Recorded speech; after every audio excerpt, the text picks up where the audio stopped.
Welcome to the Life Hacks Show. Life Hacks gives you proof hacks and tips for the best version of yourself. And here's your crash test dummy for a better life, Marcus Meurer.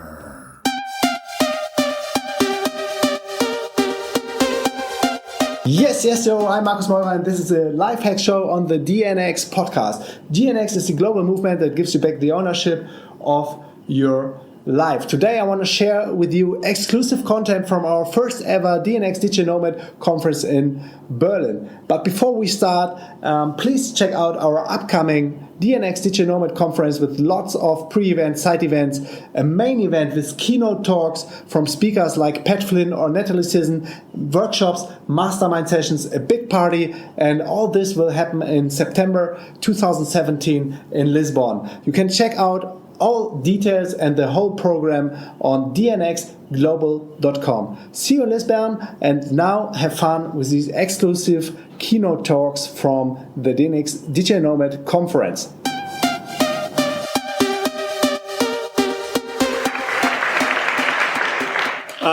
Okay guys, hey, first of all, thank you so much for sticking around. I know it was a long day. How many talks have you heard? Like 10 or 12 talks?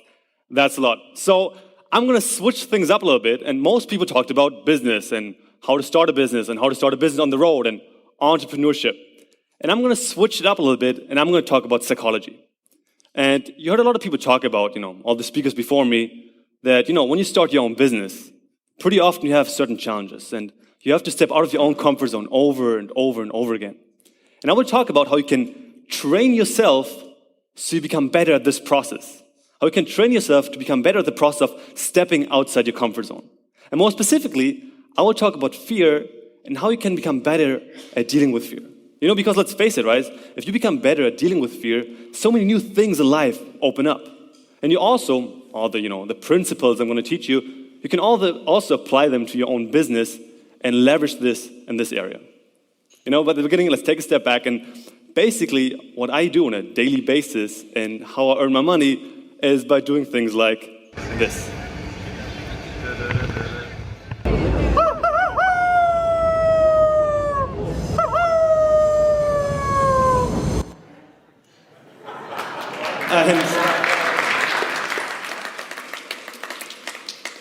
And I encourage other people to do slightly uncomfortable or embarrassing things in public, like, for example, to lay down for 30 seconds in strange places. And here come some examples. This is in India. This is in Spain. This is Ghana. This is Morocco. This is Singapore. This is the Philippines. This is Italy. This is New York. This is in the gym. This is St. Paddy's Day. And this is one of my favorites. This is in the office, including a very, very confused coworker. So, obviously, there's a lot more behind it, what I do. And basically what I do is I take evidence-based psychotherapy techniques, like, for example, acceptance and commitment therapy, or dialectical behavioral therapy, or cognitive behavioral therapy. And I take those therapy forms and turn them, as you just saw, into fun and playful programs, and thereby I do two things. The one big thing I do is I help people, to become more confident and to tackle very specific fears. But that's rather the agenda people have when they go to my website or when they approach me.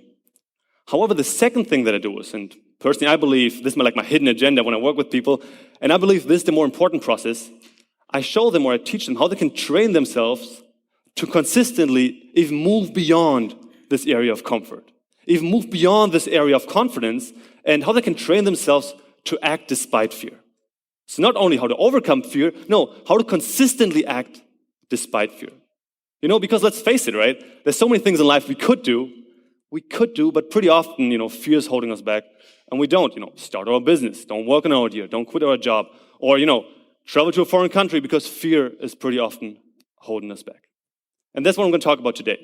And on a more abstract level, what I will talk about today is how you can make your values and your goals to the organizing force in your life instead of having your emotions as the organizing force in your life.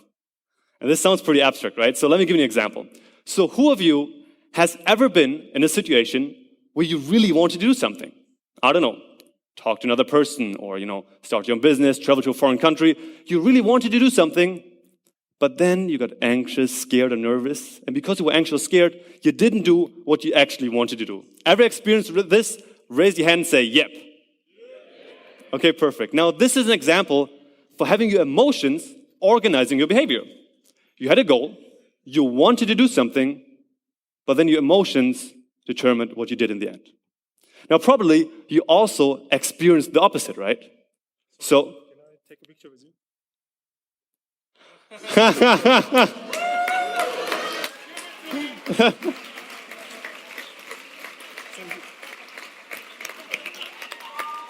Wow.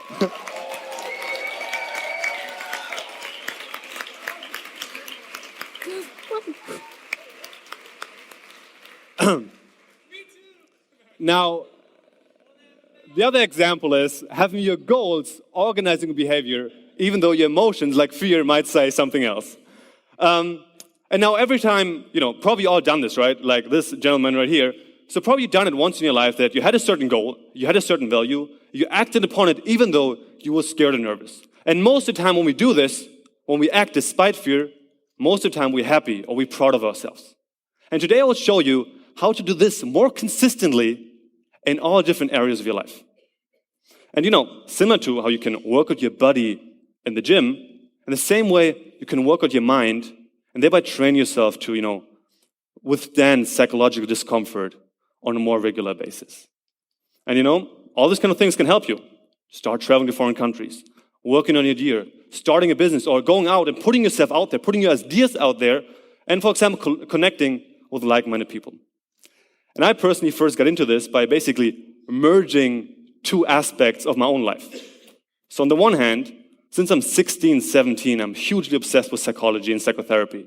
In the beginning, I was reading all those books, and I often invited classmates home over and tried all those psychotherapy techniques on them, and then record those sessions, send them to my dad who's a therapist, and he would give me feedback on my process. And step by step, develop skill in this area.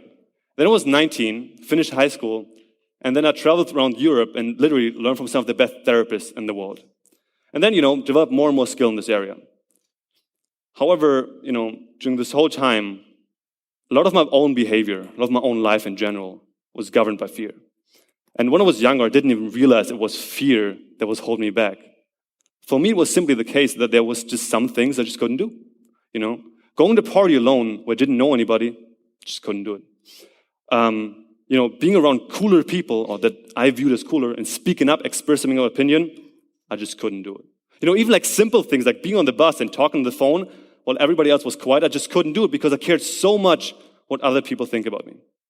And then, I got older, and, I was 21, I guess, I became more and more self-aware, and I figured out, basically, I could do all those things. And in the end, it's just fear that is holding me back. And then what I did was, I had this fear here, this problem, so to speak, and then I leveraged basically all my education therapy to scratch my own itch, to solve my own problem.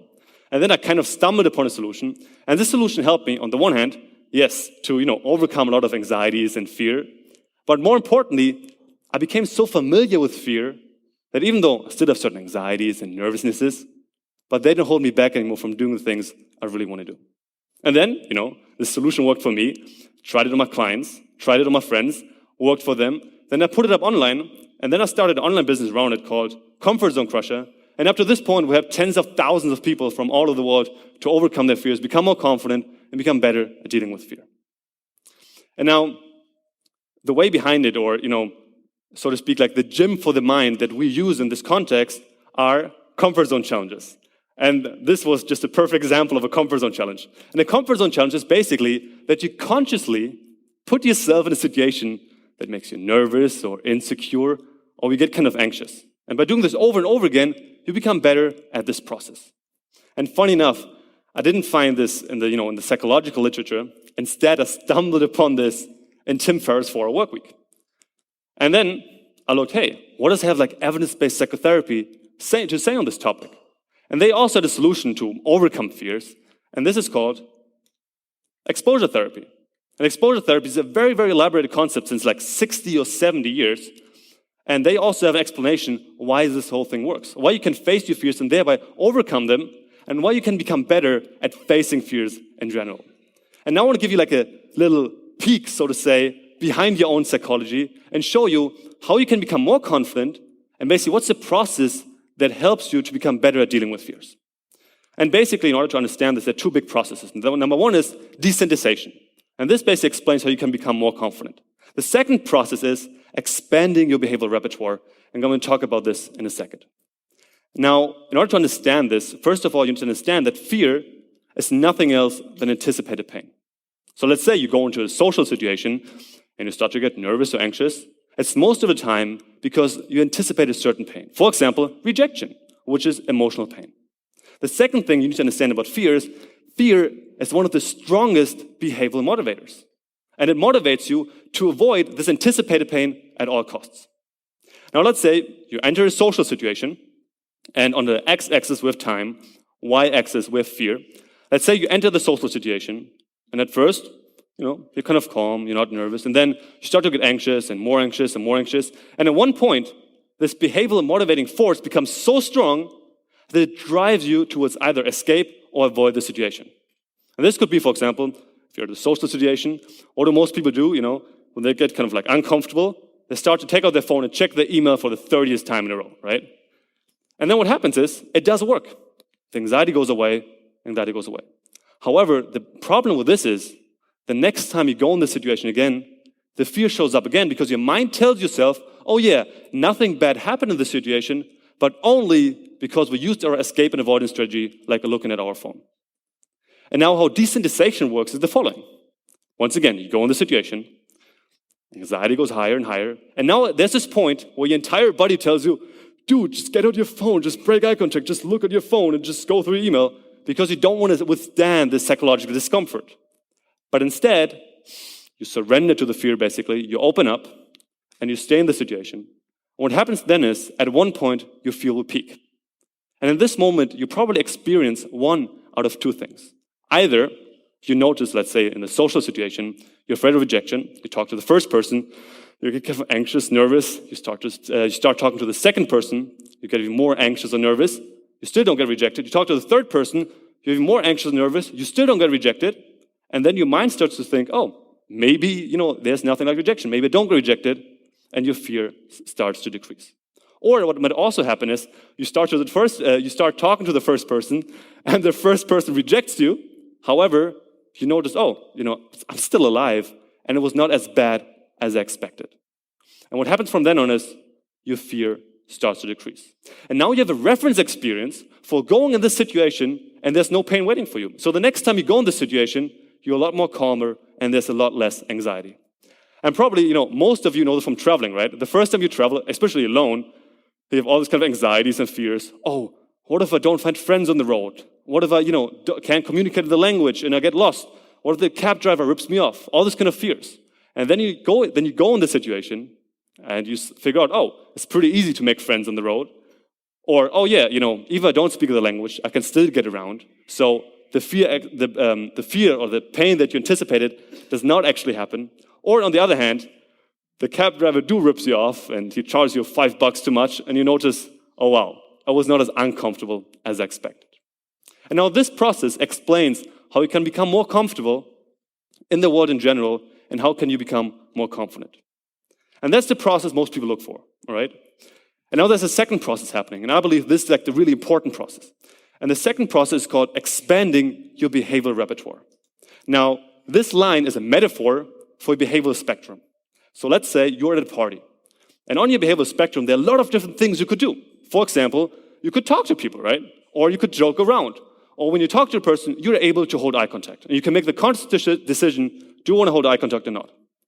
However, as soon as fear starts to kick in, usually what happens is, your behavioral repertoire shrinks, and all those things, you can't really do them anymore. It's hard to hold eye contact. And your behavioral repertoire shrinks to only those actions that are in service of escape and avoidance. And now what you can practice with comfort zone challenges, and this is why it's like the gym for the mind. You're in this situation, you talk to a person, and you kind of get nervous or anxious, you stop want to hold eye contact, and then instead of giving into this escape and avoidance, you open up once again, you hold the eye contact. And what happens is, you add holding eye contact to your behavioral spectrum in the face of fear. And then step by step, you can add more and more options to your behavioral spectrum while you're being afraid. And the next time you go to a social event, you can do, for example, that was a big one for me back in the days. You can, be anxious, nervous, your entire body tells you, man, just shut the fuck up, don't say anything. And then you can still accept this fear, go ahead, and still express your opinion. And thereby, you expand your behavioral repertoire, and you expand the things that you can do in the face of fear. And I think this is the important process simply for this reason, because, if we would always wait until we finally overcome our fears before we start doing things, we would never get around doing anything.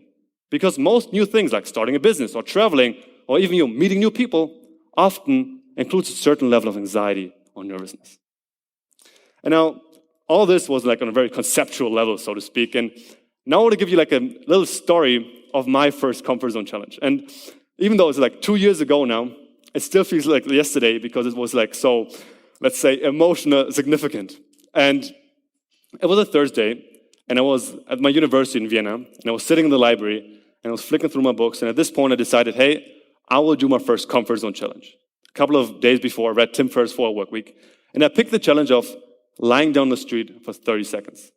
And I made the decision, hey, I will do my first comfort zone challenge, and what did I say? Because it's uncomfortable, I will do it tomorrow.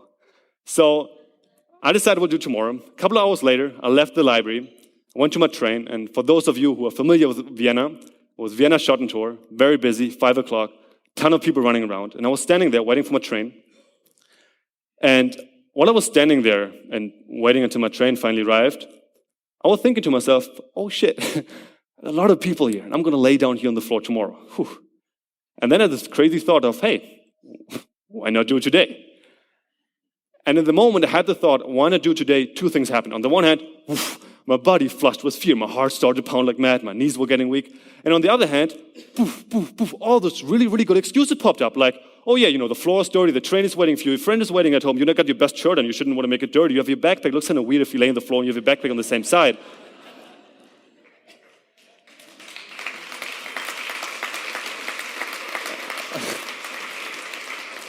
So I was standing there in between, on the one hand, my fear and all my excuses. So what did I say? Fuck it, I'm not going to do it.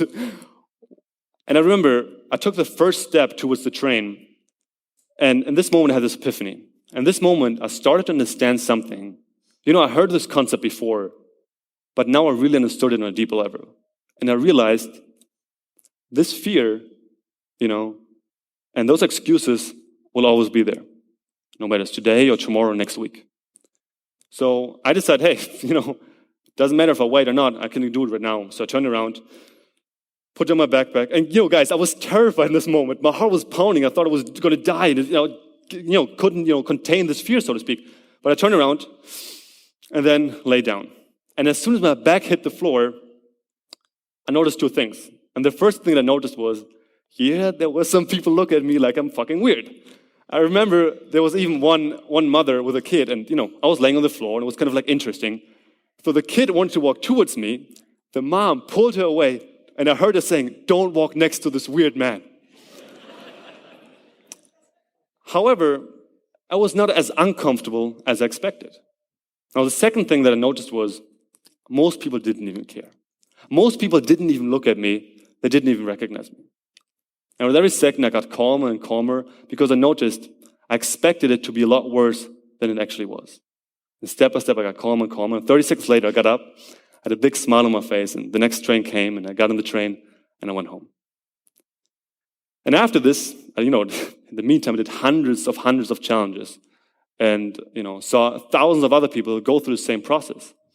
And now I want to give you like 5, strategies how you can go through this. For those of you who decide to do it, how you can go through this. And basically, the 5 steps I'm going to show you, you can apply this to everything or to any situation where you tend to get anxious or nervous.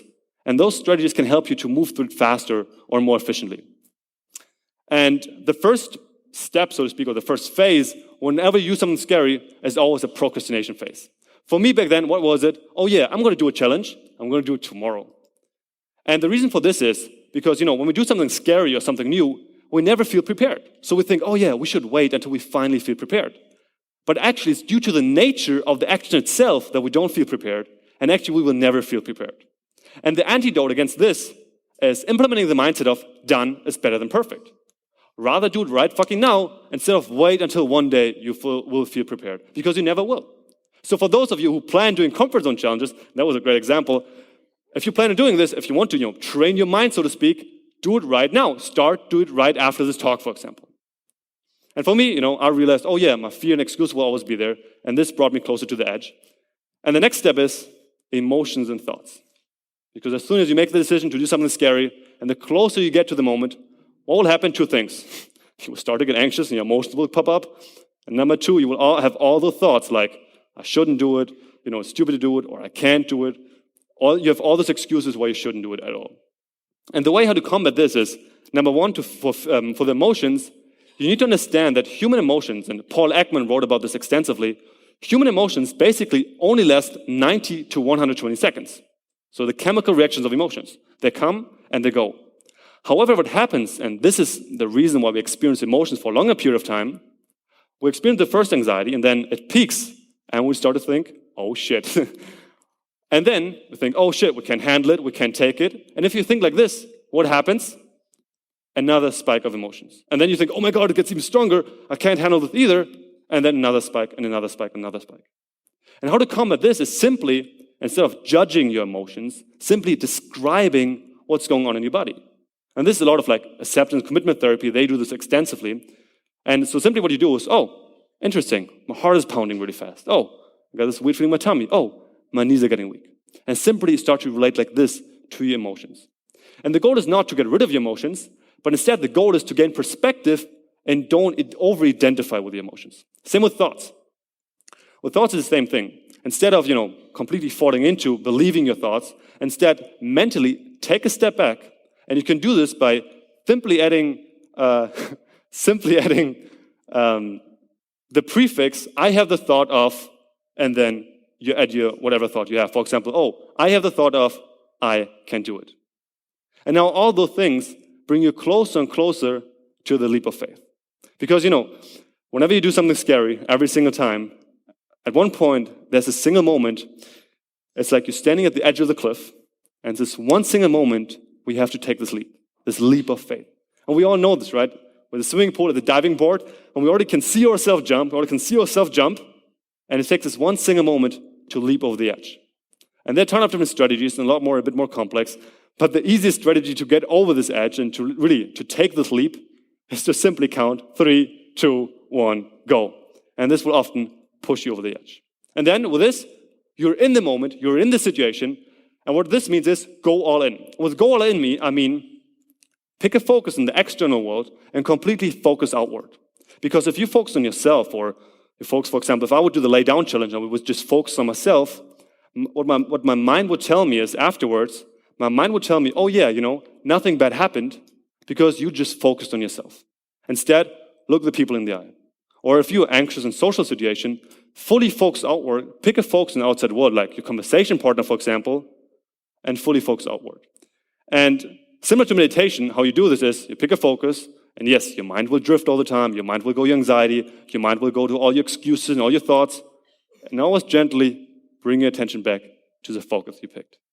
And then, after the situation is over, you can enjoy the relief that comes from doing a comfort zone challenge or doing something that scares you.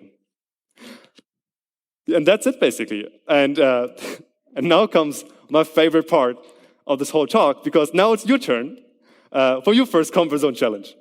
And the comfort zone challenge, you can choose, I'm going to give you a chance to choose. There are 2 different challenges.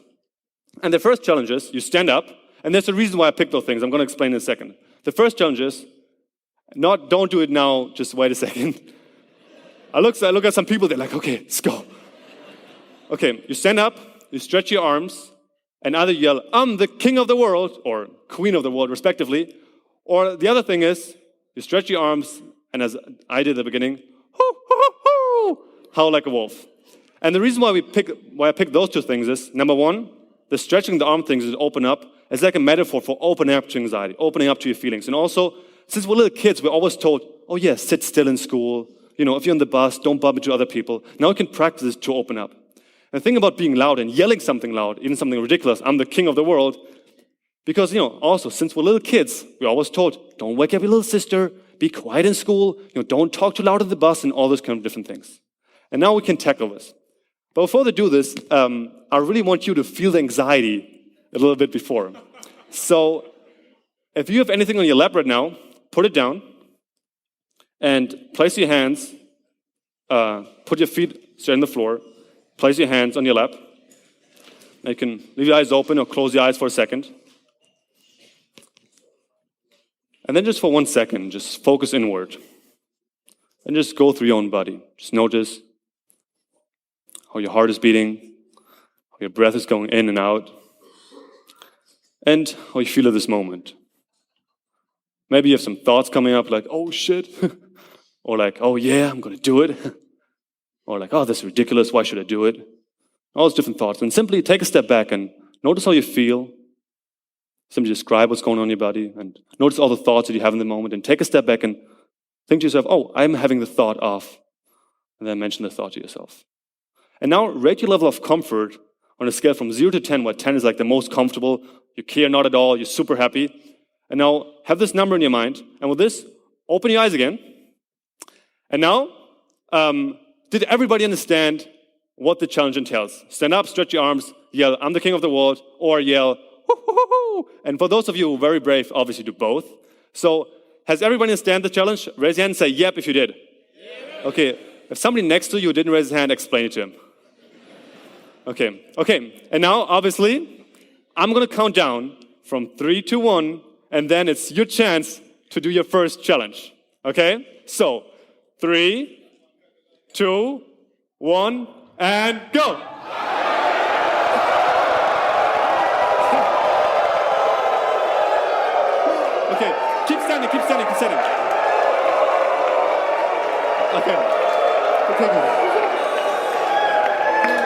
Okay, keep standing. Okay, keep standing. Who of you is proud and happy that you did it? Raise your hand and say, yep. Okay, perfect. One last thing. Most people start to get into this whole thing of expanding their comfort zone and tackling their fears because they have this illusion or their hope, oh yeah, I do all those kind of things, I become more confident, and then finally, I will be comfortable in the world. And they think as soon as they're comfortable in the world, then they will finally be happy. And there's this big misconception where a lot of people confuse comfort for happiness. Because in the end, and there's a ton of studies that support this, life satisfaction does not come from like a comfortable, normal life, but instead from a most engaged life possible. And we heard this a couple of times this day, right? This means going all in, going out, and doing all those things in your life that you want to do, even though you're scared, even though you're nervous, and opening up to those negative feelings, so to speak, and still go ahead and do all those things. And the best way to train this is by, for example, doing comfort zone challenges, or simply implementing one mindset that Eleanor Roosevelt captured very beautifully. And I'm going to say this quote in a second, and this is going to be the end of the talk. And Eleanor Roosevelt once famously said, and that's a quote that I always try to live by, and that can get you closer to this most and engaged and full life. And she once famously said, do one thing every day that scares you. Thank you.